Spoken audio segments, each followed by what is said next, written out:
બધાને જય માતાજી. આજે રવિવાર, મારી મા ખોડિયારના દર્શન કરો. જય મા ખોડિયાર, જય મહાલક્ષ્મીમાં. ઓમ ગંગણપતે નમઃ.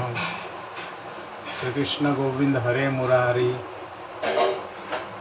ઓમ નમઃ શિવાય. કષ્ટભંજન દેવને જય. આશાપુરા માત કી જય. લક્ષ્મીનારાયણ દેવની જય. ખોડિયાર માતની જય. સિદ્ધિ સિદ્ધિ વિનાયકાય નમઃ. વાહનવટી શિકોતર માતાએ નમઃ. મહાકાલી માતાએ નમઃ. શામળાજી જલારામ બાપા સાઈનાથ મહારાજ કી જય. તો આજે રવિવાર છે ને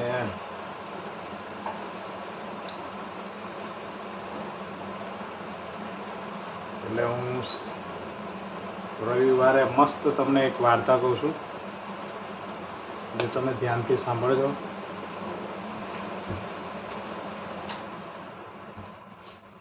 પંખાનો અવાજ બહુ થાય છે એટલે બંધ કર્યો પંખો.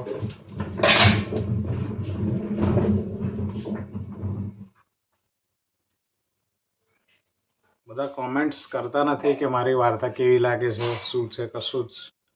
આવું ના ચાલે યાર, કોમેન્ટ કરો. મને પણ એવું થાય કે હું જે મહેનત કરું છું બરાબર છે, અથવા કોઈને મારી વાત ગમી ના ગમી, અથવા મારામાં શું સુધારો કરવાની જરૂર છે, એ તમે ચોક્કસ કરો લખો.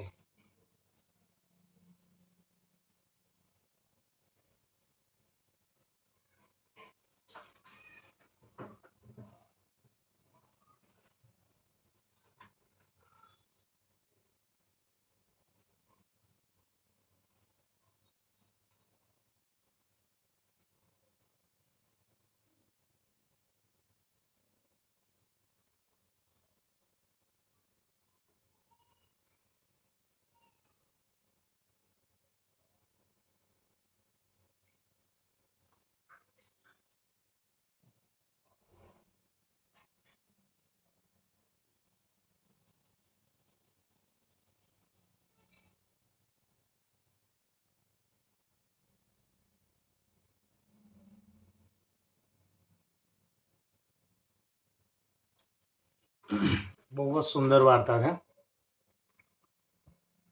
કેવું થાય છે આપણા જીવનમાં, એની એક સરસ વાર્તા છે.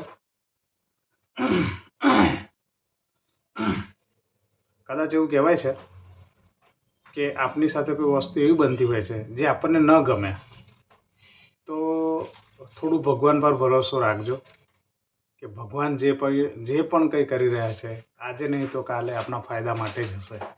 એની એક સુંદર વાર્તા છે જે મેં તમારી આગળ રજૂ કરું. બહુ જ સરસ વાર્તા છે, એટલે હું શોધીને બધી બોલતો હોઉં છું, પણ કોમેન્ટ, લાઈક, શેર કોઈ કરતું નથી, તો મહેરબાની કરીને કરજો. બહુ વર્ષો પહેલાંની વાત છે. એક મંદિર હતું. એ મંદિરમાં બધા માણસો નોકરી કરતા. એટલે કે જે માણસ આરતી કરે, જે માણસ પૂજા કરે, અને જે માણસ સાંજે આરતી સમયે ઘંટ વગાડે, એમ બધા માણસ પગાર ઉપર હતા. બધા માણસો પગાર ઉપર તો હતા, પરંતુ તેઓ પોતાનું કામ એટલી નિષ્ઠાથી કરતા કે તેઓ તેમાં મશગુલ થઈ જતા. આરતી સમયે જે માણસ ઘંટ વગાડતો, તે માણસ એટલો બધો ભગવાનમાં મશગુલ થઈ જતો કે તેને ભાન જ ન રહેતું કે અત્યારે આરતી પૂરી થઈ ગઈ. એ માણસ પોતાના પૂરા ભક્તિભાવથી તેનું કામ કરતો. અને આ બધા લોકો જાણતા માટે જે લોકો મંદિરમાં આરતી કરવા માટે આવતા, જે લોકો ભગવાનના દર્શન અચૂક કરતા, પરંતુ સાથે સાથે આ ઘંટ વગાડતો તે માણસની ભક્તિના પણ દર્શન કરવાનું ચૂકતા નહીં. આ માણસના વખાણ મંદિરના દરેક લોકો કરતા, અને ચારે બાજુ તેની વાહ વાહ પણ થતી. આમ ઘણા સમય સુધી આમને આમ ચાલી રાખે. પરંતુ એક દિવસ મંદિરનું ટ્રસ્ટ બદલાઈ જાય છે. નવા ટ્રસ્ટે મંદિરમાં જેટલા લોકો કામ કરતા હતા તે બધાને બોલાવીને એક મિટિંગ બોલાવી. મિટિંગનો સમય સાંજે આરતી પછીનો હતો, એટલે આરતી કર્યા પછી દરેક લોકો તે મિટિંગમાં ભેગા થયા. આ મિટિંગમાં નવા ટ્રસ્ટીએ જાહેર કર્યું કે આપણા મંદિરમાં જેટલા પણ માણસો કામ કરે છે, તે માણસની બધી માહિતી મારે જોઈએ છે. અને જે લોકો ભણેલા ન હોય તે આ મંદિરમાં કામ નહીં કરી શકે. પૂજા કરી રહેલા તેમજ બીજા માણસો જે નોકરી કરતા હતા તે બધા ભણેલા હતા, પરંતુ જે માણસ આરતી સમયે ઘંટ વગાડતા તે માણસ ભણેલો ન હતો. આ માણસની માહિતી તે ટ્રસ્ટી પાસે પહોંચી, એટલે તે ટ્રસ્ટીએ પેલા માણસને પોતાની ઓફિસમાં બોલાવ્યો. પોતાની ઓફિસમાં બોલાવીને તેને કહ્યું કે તમારી માહિતી ઉપરથી મને જાણ થઈ છે કે તમે ભણેલા નથી, આથી તમને અહીં નોકરી એ નહીં રાખવામાં આવે અને તમારે આજ સુધીના પગારનો હિસાબ થઈ ચૂક્યો છે. આટલું કહીને એક કવર આપ્યું જેમાં આજ સુધીનો પગાર રાખેલો હતો. પેલો માણસ ખૂબ જ ભૂડો હતો. તે આરતીની સમય પણ ભગવાનના જાને લીન થઈ જતો, તે રીતે ઘંટ વગાડતો. તે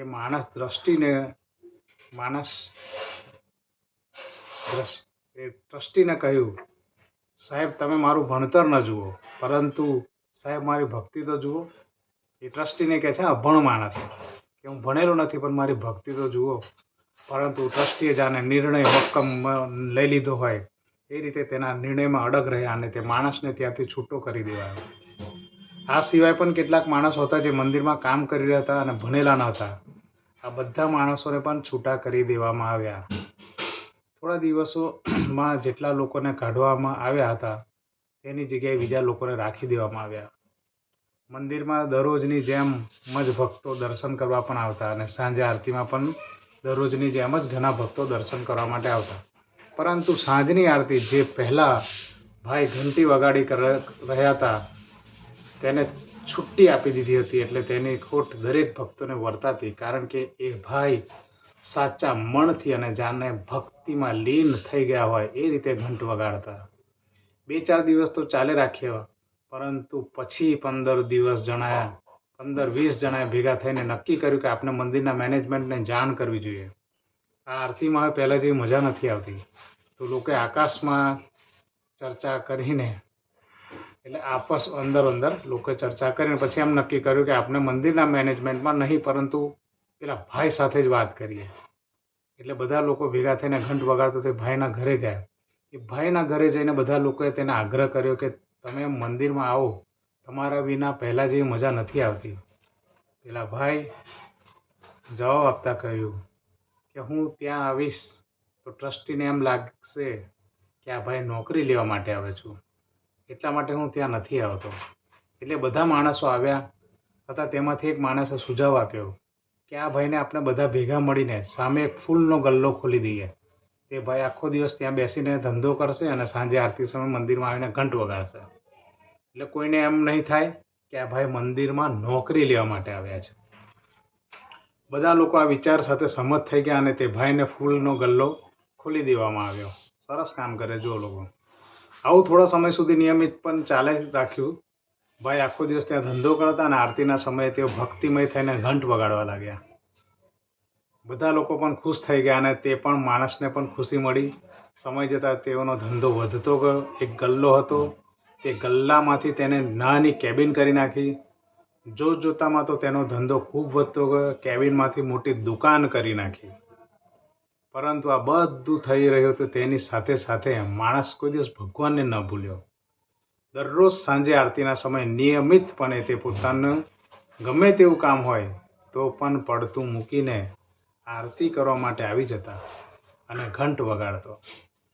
ધીમે ધીમે તે દુકાનમાંથી મોટા શોરૂમ કરી નાખ્યો અને શહેરમાં બીજી જગ્યાએ પણ તેઓ પોતાની બ્રાન્ચ ઊભી કરી. હવે તે મંદિરની સામે ન બેસતા પરંતુ શહેરના મુખ્ય બજારમાં ખોલેલા અત્યાધુનિક શોરૂમમાં બેસતા. પરંતુ સાંજ સમય થાય ત્યારે તેઓ નિયમિતપણે મંદિરમાં આવી જતા. હવે તો આર્થિક દ્રષ્ટિએ ખૂબ સુખી થઈ ગયા હતા. એટલે ડ્રાઈવર સાથે ગાડીમાં તેઓ મંદિરે આવતા અને ફરી પાછા તેનો શોરૂમે જઈ બેસતા. જો કે આ બધું ટૂંક સમયમાં એટલે કે માત્ર 5 વર્ષમાં જ થઈ ગયું. 2 વર્ષ પહેલાં તો મંદિરના ટ્રસ્ટ પણ ફરી પાછા બદલાઈ ગયા હતા. મંદિરમાં થોડું રિનોવેશન કરવાનું હતું અને થોડો જીર્ણોદ્ધાર પણ કરવાની મંદિરના ટ્રસ્ટીઓની ઈચ્છા હતી. થોડું ઘણું દાન તો ભેગું થઈ ચૂક્યું હતું, પરંતુ હજી તેમાં મોટી કહી શકાય એવી ઘણી રકમ ખૂટતી હતી. આથી બધા લોકોએ યથાશક્તિ પ્રમાણે દાન આપ્યું. કોઈએ કહ્યું હતું એટલે મંદિરના ટ્રસ્ટી સામે ફૂલની દુકાન હતી તેના માલિક પાસે મળવાની બજારમાં મુખ્ય શોરૂમમાં ગયા. માલિક ત્યાં જ બેઠા હતા. તેને તેમના સેક્રેટરીને જાણ કરી કે તમને મળવા માટે મંદિરમાંથી કોઈ લોકો આવ્યા છે. તરત જ બધું કામ પડતું મૂકીને તે માણસે મળવા માટે બોલાવ્યા. મંદિરમાંથી આવેલા લોકોએ પેલા ભાઈને વાત કરી કે આ મંદિરમાં રિનોવેશન કરવાનું છે તો તમારી યથાશક્તિ પ્રમાણે દાન આપશો. એટલે માલિક પાસે બીજો કોઈ પણ સવાલ પૂછ્યા સિવાય તરત જ ચેકબુક મંગાવી અને તેને તરત જ તેની સાથે રહેલા આસિસ્ટન્ટને કહ્યું કે 11 લાખનો ચેક લખી નાખ. ચેક લખીને તે આસિસ્ટન્ટ માલિકના અંગૂઠાના નિશાન મરાવ્યા. આ બધું જોઈને મંદિરમાંથી આવેલા માણસો આશ્ચર્યચકિત થઈ ગયા. બધા લોકોને ખબર પડી ગઈ કે સહી કરતા નથી આવડતું, એટલે અંગૂઠો મારી દીધો. મંદિરમાંથી આવેલા ટ્રસ્ટીઓમાંથી એક ભાઈએ માલિકને કહ્યું કે સાહેબ, તમે અભણ છો તો પણ આટલા બધા આગળ નીકળી ગયા છો, તો તમે ખાલી વિચાર કરો કે તમે ભણેલા હોત તો ક્યાં પહોંચ્યા હોત.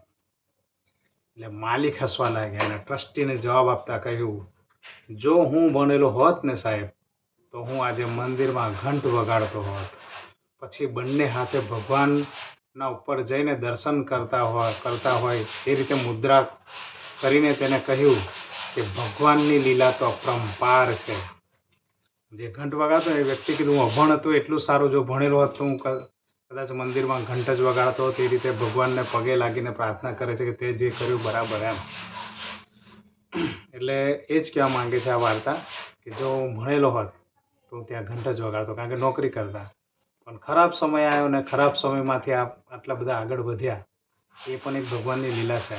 આથી જ કદાચ કહેવાય છે કે કદાચ આપણી સાથે કોઈ વસ્તુ એવી બનતી હોય છે જે આપણને ન ગમે, તો થોડું ભગવાન પર ભરોસો રાખજો કે ભગવાન જે પણ કંઈ કરી રહ્યા છે તે આજે નહીં તો કાલે આપના ફાયદા માટે જ હશે.